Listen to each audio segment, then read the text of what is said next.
Время новостей на канале Абаза. В студии Марина Будба. Здравствуйте. Сегодня в выпуске. Бадра Гунба представил нового главу администрации президента, исполняющего обязанности мэра столицы Абхазии.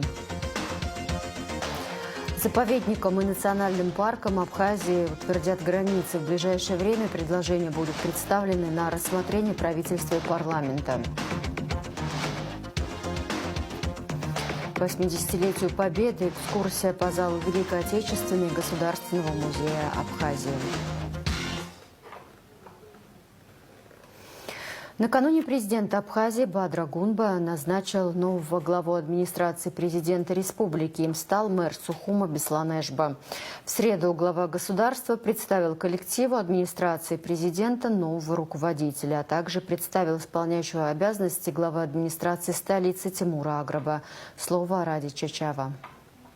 Опыт, знания и умения Беслана Федоровича будут направлены на благо нашего государства, его развитие, отметил Бадра Гунба на представлении нового руководителя администрации президента Беслана Эшба. Президент также поблагодарил бывшего руководителя Абисалома Кварча за добросовестную работу и пожелал ему дальнейших успехов. Беслан Федорович вам известен, мы не один год вместе трудились. Опыт, знания, умения, которые есть у Беслана Федоровича, я очень надеюсь, что они будут применены эффективно на благо становления и развития нашего государства. Хочу поблагодарить Абисалома Алексеевича Кварча, который привнес свой вклад в эту очень тяжелую, непростую работу. И я уверен, что его опыт еще пригодится нашему государству, нашему обществу. Беслан Федорович, я вам желаю успехов на благо нашей страны. Беслан Эшба, в свою очередь, выразил благодарность за оказанное доверие и заверил присутствующих, что постарается оправдать ожидания. Огромное спасибо за оказанное доверие и высокую честь. Поздравляю администрацию президента. Я, конечно же, постараюсь оправдать доверие. И уверен, что нам удастся общими усилиями, как единой командой, сделать много полезных вещей, нужных и необходимых сегодня нашему государству и обществу. Спасибо за доверие. Спасибо за доверие, Беслан. Поздравил Беслана Эшба и вице-президент Абхазии Беслан Бигвава. Беслан Федорович, мы знаем, мы видели вашу работу. Коллектив у вас замечательный, работа предстоит огромная, тяжелая, но мы уверены, что вы с этой задачей справитесь. Далее Бадра Гунба представил коллективу администрации города Сухум нового исполняющего обязанности главы Тимура Аграба. Глава государства также поблагодарил Беслана Эшба за проделанную работу на посту мэра столицы. За эти годы мы видели динамику, положительную динамику, и внешний облик нашей страны, столицы, и все то, что делалось в городе, было направлено на улучшение качества жизни граждан. Ну, безусловно, острые вопросы, задачи сохраняются в столице. Я надеюсь, что с приходом нового руководителя многие сложности, которые сегодня актуальны для горожан, будут сняты. Я надеюсь, что тот опыт, который вы наработали здесь, опыт, который вы наработали, находясь в качестве руководителя управления капитального строительства, как хозяйственник, все свои усилия, опыт направите на улучшение жизни граждан нашей столицы. Тимур Аграба, поблагодарив президента за оказанное доверие, отметил, что немедленно включится в работу и уделит особое внимание подготовке к предстоящему курортному сезону. Для меня это большой кредит доверия от вас, от горожан. Я обязательно оправдаю ваше доверие. В городе, как известно, очень много проблем. Я не буду сейчас их перечислять. Приближается курортный сезон. Сегодня мы познакомимся с коллективом. Завтра будем проводить уже рабочие совещания и объявляем о старте подготовки к курортному сезону. Председатель Сухумского городского собрания Дмитрий Осия, в свою очередь, также поблагодарил Беслана Эшба за совместную работу и подчеркнул, что городское собрание всегда готово к сотрудничеству.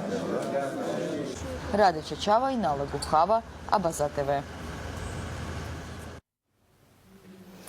Город-герой Ткварчал отмечает 83-ю годовщину со дня своего основания. Президент Бадра Гунба поздравил жителей Ткварчала с Днем города, сообщает пресс-служба президента. В своем поздравлении он отметил, что основанный в 40-х годах прошлого века Ткварчал стал индустриальным центром Абхазии, прошел непростой исторический путь.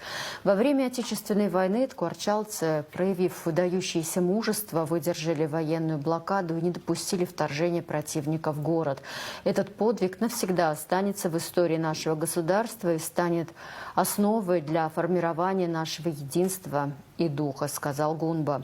Жители города – истинные патриоты Абхазии, которые полны решимости возродить былую славу своей малой родины, сказал президент и заверил, что руководство страны будет делать все возможное для поддержания и развития города-героя. Бадра Гунба пожелал ткварчалцам здоровья, счастья и благополучия. 150 миллионов рублей выделяется на программу развития сельского хозяйства на 2025 год. Об этом сообщил председатель конкурсной комиссии по реализации ведомственной краткосрочной целевой программы развития сельского хозяйства на 2025 год глава Минсельхоза Беслан Джопо. Надеюсь, что выделенные в республиканском бюджете 150 миллионов рублей помогут добиться положительных результатов. По итогам прошлых лет видно, что в целом программа получила положительный отклик. Все изъяны и недоработки прошлых лет мы должны исправить и доработать, сказал министр. Джопо добавил, что размер выделенных средств на 2025 год не сможет покрыть все потребности. Тем не менее, необходимо эффективно распределить эту сумму, чтобы максимально помочь сельскому хозяйству. По его словам, крестьяне в Абхазии очень заинтересованы в реализации программы. Заповедникам и национальным паркам Абхазии утвердят границы. Закон об особо охраняемых природных территориях принят в Абхазии 10 лет назад. Но работа над нормативно-правовыми актами, необходимыми для исполнения закона, затянулась. Профильная рабочая группа в Кабинете министров была создана 2 года назад и в ближайшее время завершит работу.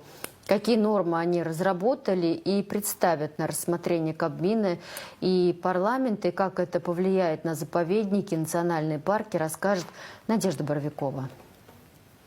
Группа по подготовке нормативных правовых актов, регулирующих деятельность Пицунда-Мюссерского, Псхугу-Местинского заповедников и Рицинского реликтового национального парка начала свою работу 21 марта 2023 года под председательством руководителя аппарата Кабинета министров Давида Сангулия. Это очень важная работа, потому что без подзаконных актов закон об особо охраняемых природных территориях не может работать в полную силу. В 2015 году был принят закон об особо охраняемых природных территориях в Республике Абхазия. С 2015 года в Республике Абхазия было необходимо провести работу по приведению оргправовой формы в соответствии с законом всех наших природоохранных территорий, таких как заповедники, парки.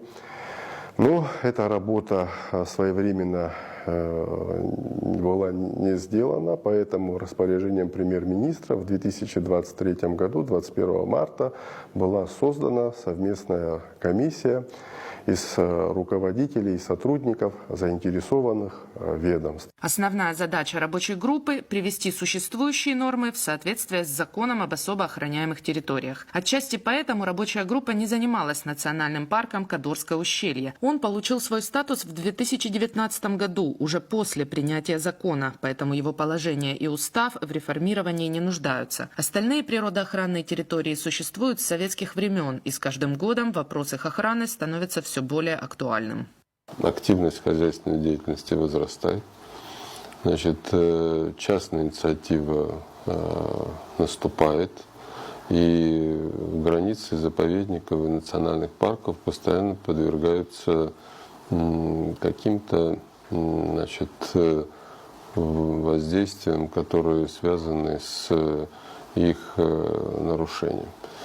И здесь очень важно иметь на руках документы, которые свидетельствуют о том, где конкретно располагаются границы ООПТ. Особо ценные природные зоны составляют 27% всей территории Абхазии, и это один из показателей, делающих нашу страну уникальной. В республике есть два заповедника – Пицунда-Мюсерский и Псхугу-Мистинский, а также два национальных парка – Рицинский и Кодорский. Национальные парки делятся на зоны – заповедные, рекреационные, хозяйственные и другие, а в заповедниках действует гораздо более строгий режим. Там не допускается какая-либо хозяйственная деятельность. Границы этих двух заповедников, согласно новому закону, не прошли процедуру утверждения Кабмином и последующему утверждению Народным собранием.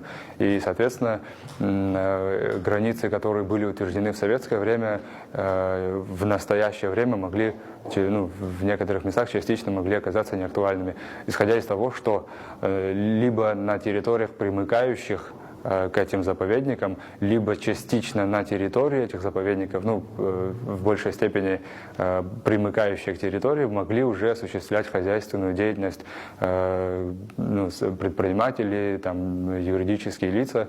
Вот, исходя из этого, перед рабочей группой также стояла задача определить, где именно проходили границы заповедников и определить, есть ли нарушение этих границ предпринимателями, которые на примыкающих территориях осуществляли предпринимательскую деятельность. Такие нарушения, конечно, были выявлены, в основном в Пицунда-Мюсерском заповеднике. Псхугу-Мистинский заповедник находится в более труднодоступной местности. Там небольшое количество населения и почти нет туристов. Нарушения чаще связаны с незаконной вырубкой, заготовкой дров, а не с захватом территорий. Самые проблемные территории, как Пицунда-Мюсерского заповедника, и в первую очередь это касается Пицунского участка.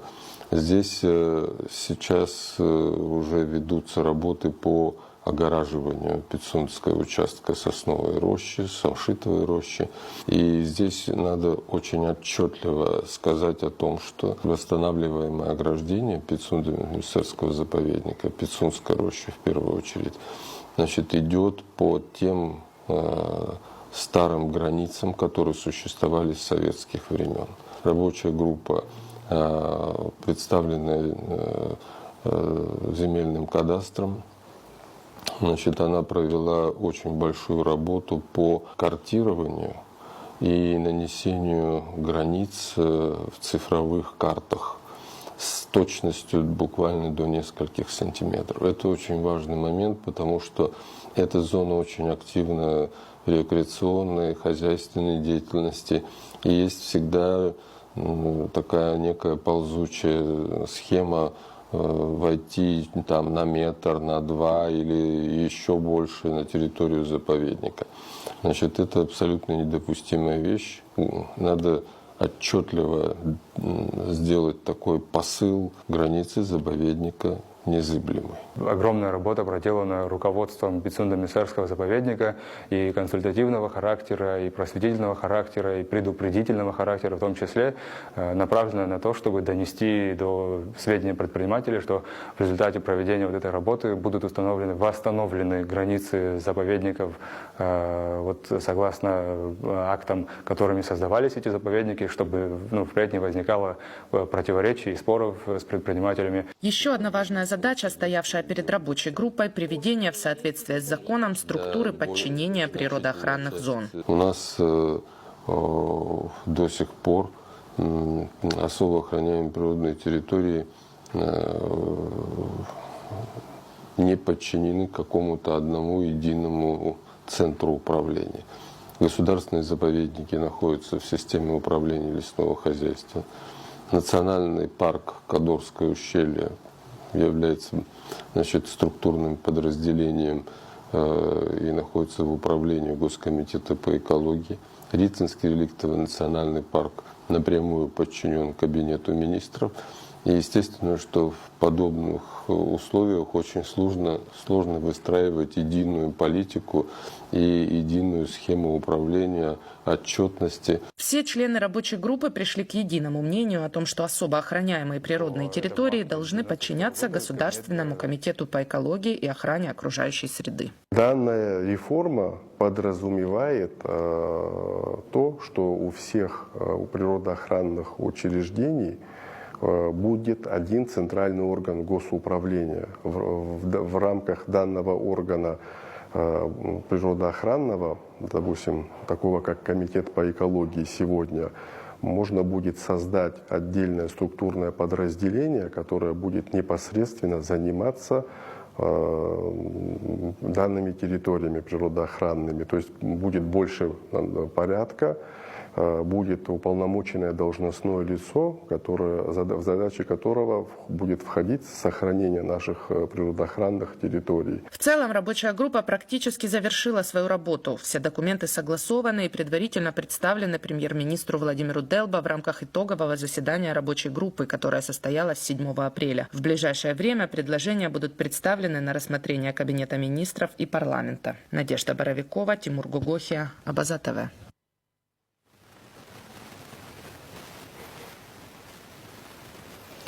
Союз журналистов Абхазии объявляет творческий конкурс «Смысл всей моей жизни. Свобода об сны». Конкурс на лучшую журналистскую работу в 2025 году посвящен 80-летию со дня рождения основоположника современного абхазского государства, первого президента Республики Абхазия Владислава Арденба. На конкурс принимаются материалы различных жанров: статьи, интервью, очерки, репортажи, опубликованные в печати, переданные по телевидению и радио, размещенные на веб-сайтах. Поступившие на конкурс материалы рассматриваются жюри, состав которого утверждается Президиумом Союза журналистов Абхазии. Прием журналистских работ завершается 1 ноября 2025 года. Победителям конкурса вручаются дипломы Союза журналистов Абхазии и денежные премии. К 80-летию Великой Победы Государственный музей Абхазии продолжает напоминать о героизме и самоотверженности народа в годы войны. Зал Великой Отечественной, открытый в 2015 году, рассказывает о вкладе абхазского народа, летчиков, разведчиков и тружеников тыла в общую победу над фашизмом. Наш корреспондент Заур Кварча с экскурсией по уникальной выставке памяти и мужества. В годы Великой Отечественной войны более 55 тысяч уроженцев Абхазии сражались на фронтах. Из них около 17 тысяч не вернулись домой. 22 воина были удостоены звания Героя Советского Союза. 3 стали полными кавалерами Ордена Славы. Зал Великой Отечественной войны был открыт в 2015 году в честь 70-летия Победы и с тех пор постоянно пополняется новыми экспонатами. Путешествие по залу начинается с карты Второй мировой войны, на которой отражены ключевые этапы и события глобального конфликта. Начинается вот с этой карты Второй мировой войны. Ну, как вы знаете, Вторая мировая война имеет 5 этапов. Первый этап – это когда гитлеровская Германия напала на европейские страны, и 13 европейских стран были оккупированы. И уже в 1941 году напал, конечно же, на Советский Союз, как вы знаете. Это уже второй этап Второй мировой войны, которая называется Великая Отечественная война. Третий этап войны – это 1942-1943 годы. Это, конечно, переломный период Великой Отечественной войны, когда гитлеровские войска, заняли наши перевалы. Особое внимание уделено битве за Кавказ, переломному моменту войны. Немецкие войска стремились захватить Санчарский, Марухский и Клухорский перевалы, чтобы прорваться к Черноморскому побережью. Но благодаря мужеству советских солдат и местных жителей эти планы были сорваны. В экспозиции также представлены материалы о земляках, сражавшихся на всех фронтах, на суше, на воде и в воздухе. Далее наша экспозиция показывает нам, как наши соотечественники, наши земляки участвовали во всех операциях. В воде, на суше, в воздухе. Они даже освобождали страны Европы. Тут они вперемешку представлены партизаны, разведчики, которые также в странах Европы были в тылу, они, освобождали эти страны. Среди экспонатов в истории героев, чьи имена навсегда остались в памяти народа. Один из них – Владимир Пачуля, повторивший бессмертный подвиг Александра Матросова.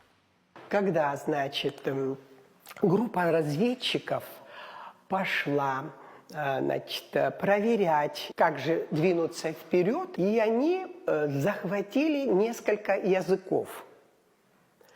И когда они обратно возвращались в свои места, неожиданно вдруг, значит, пулеметная очередь врага их застала вместе с языками. И тут раненый Владимир Пачуля дополз до пулеметной очереди и своим телом закрыл амбразуру вражеского дзота.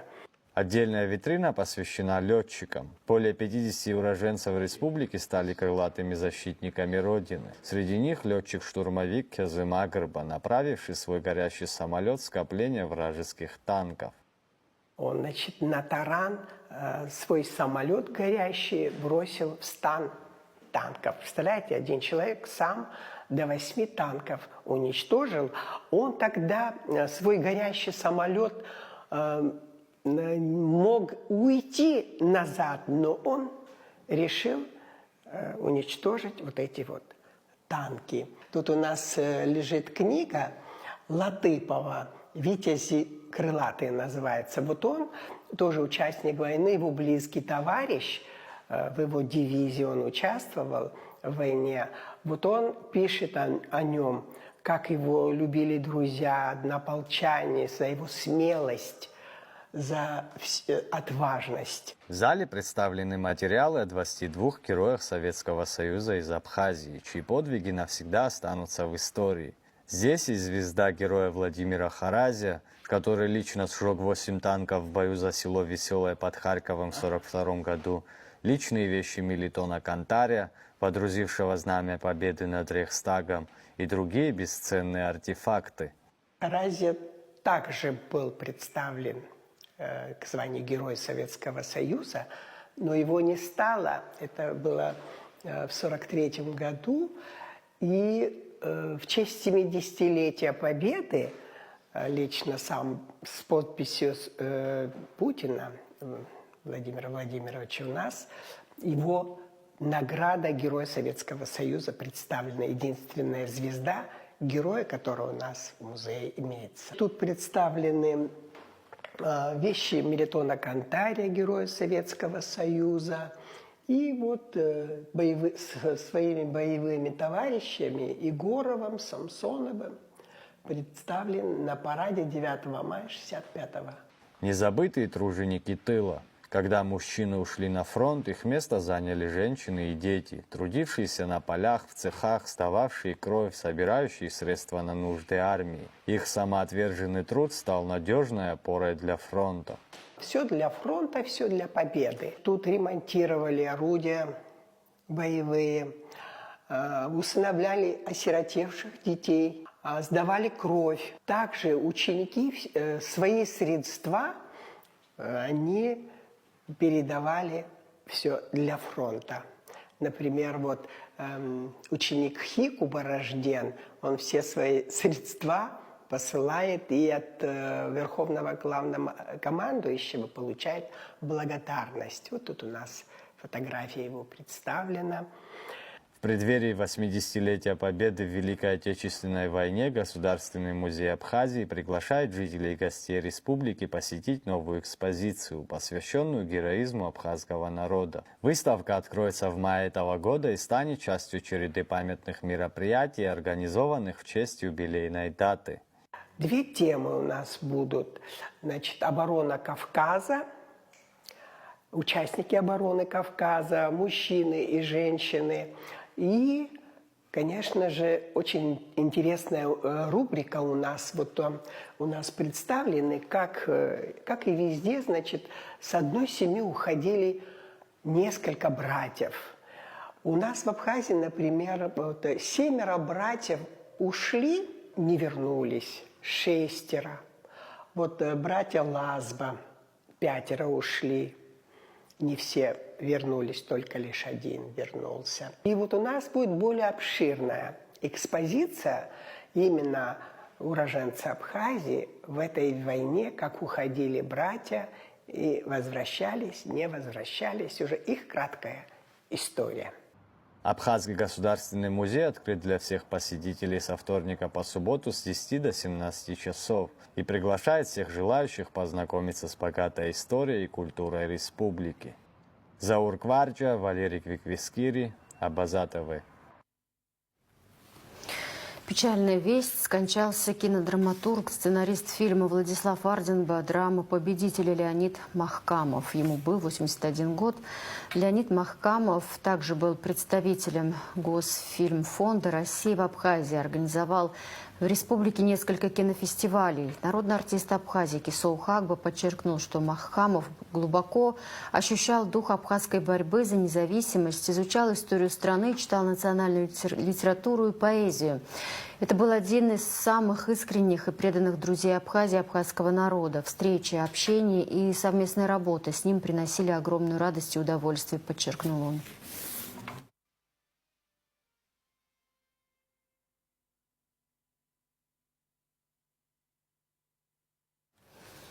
Люди и даты. Государственному ансамблю народного танца «Шаратын» 9 апреля исполнилось 55 лет. 9 апреля 1970 года в Абхазской государственной филармонии состоялся первый концерт ансамбля. На базе культ-просвет-училища «Шаратын» создал и более 25 лет руководил им Эдуард Бебе, балетмейстер, народный артист Республики Абхазия, лауреат государственной премии имени Гулия. Ансамбль «Шаратын» побывал в более 250 городах мира. В настоящее время художественным руководителем, директором и главным балетмейстером ансамбля является сын Эдуарда Бебе, народный артист Республики Абхазия, заслуженный деятель искусств Чеченской Республики, заслуженный деятель искусств Республики Адыгея, заслуженный артист Республики Южная Осетия Руслан Эдуардович Бебе. Шапсацуит, обсниживал артист Дармит Гуле Ехидзху, Ахюнткарат премия лауреат, а балетмейстер Хада Эдуард Бебе Ехидзху, Леон и Урдин Занащу, Апсу Хюнткарат Кошарат ансамбль, Шаратын Ахопштвер Дершин Хойшти. Апснипш Уянтацги, Апсу Милат Газара, Дзерыр Гойшти.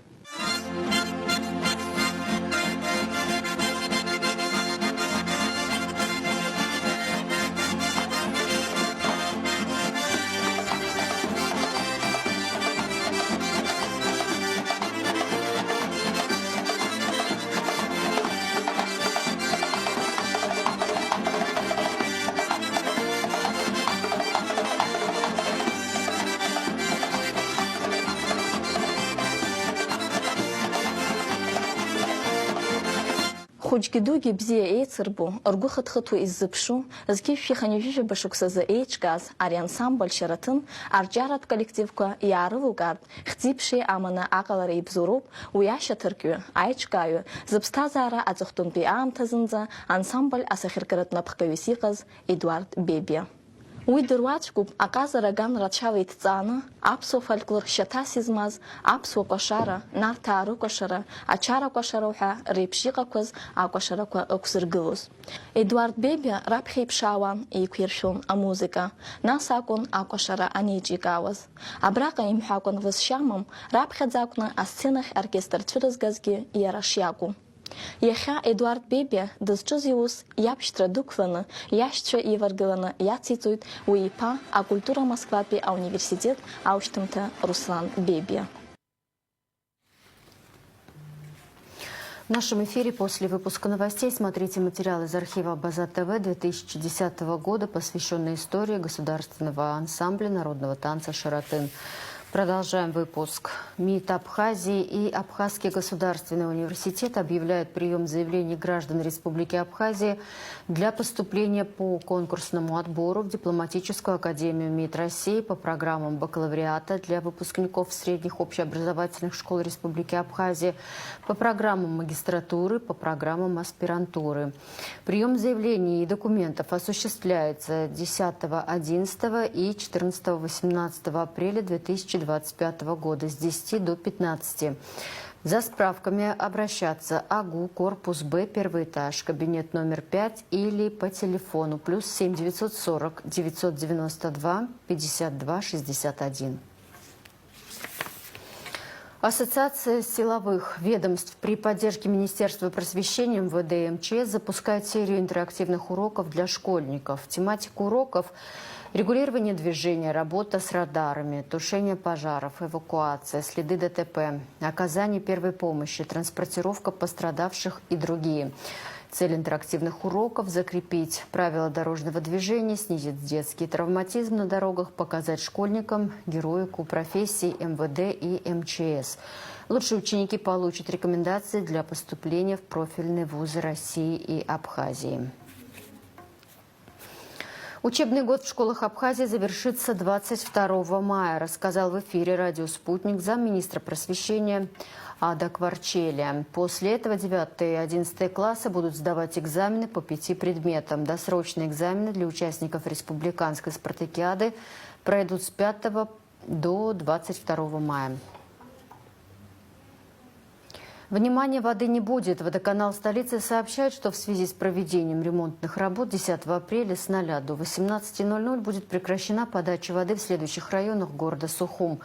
Турбаза, улица Апсильская, село Дзыгута, улица Братьев Зантария, улица Чанба, село Баслата, Кадорское шоссе.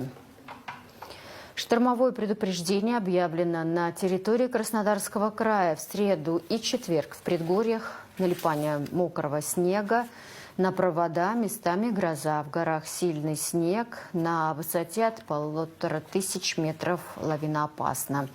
До 13 апреля в некоторых районах Кубани по утрам и ночам будут заморозки, температура может достигать -6 градусов. А сейчас о погоде на четверг, 10 апреля.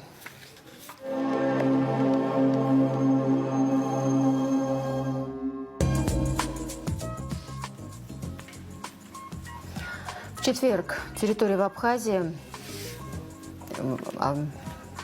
ожидается облачная с прояснениями погода. Ночью и до полудня временами дождь разной интенсивности, гроза, туман, атмосферное давление повышенное, ветер слабо умеренный. Температура воздуха ночью 1,6, днем плюс 3,8. Температура морской воды плюс 12. Волнение морской воды слабо умеренное, относительная влажность воздуха 60-90%.